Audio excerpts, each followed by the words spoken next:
my last week now, as a matter of fact. So I know it can be a bit overwhelming, but I'm here to tell you there's nothing to worry about. You'll be fine.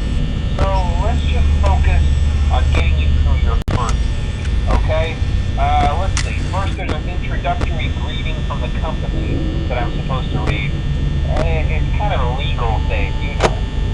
Welcome to Freddy Fazbear's Pizza, a magical place for kids and grown-ups alike, where fantasy and fun come to life.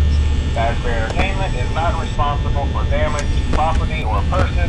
Upon discovering that damage or death has occurred, a missing person report will be filed within 90 days, or as soon as property and premises have been thoroughly cleaned and bleached and the carpets have been replaced. Blah, blah, blah.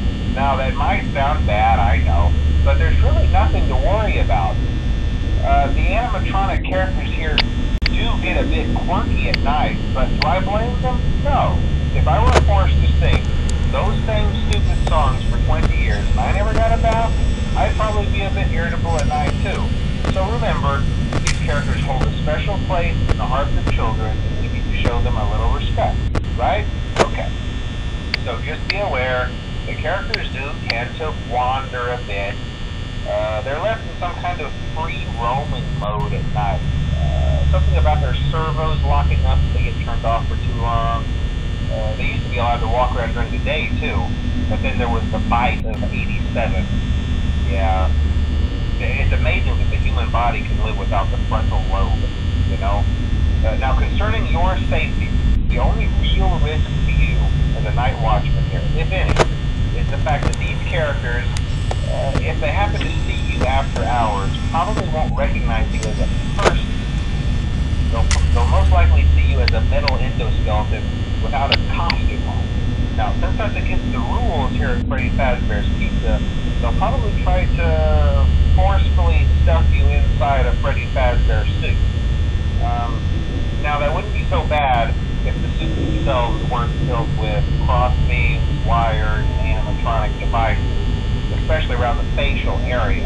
So you can imagine how having your head forcibly pressed inside one of those could cause a bit of discomfort and death. The only part of you that would likely see the light of day again would be your eyeballs and teeth that pop out the front of the mask. Yeah, they don't tell you these things when you sign up. But hey, first station of the breeze. I'll chat with you tomorrow. Check those cameras and remember to close the doors only if absolutely necessary. Gotta conserve power. Alright, good night.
It might be a good idea to peek at those cameras while I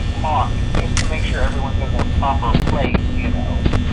Interestingly enough, Freddy himself doesn't come on stage very often. I've heard he becomes a lot more active in the dark, though, so hey, I guess that's one more reason not to run out of power, right? I also want to emphasize the importance of using your door lights.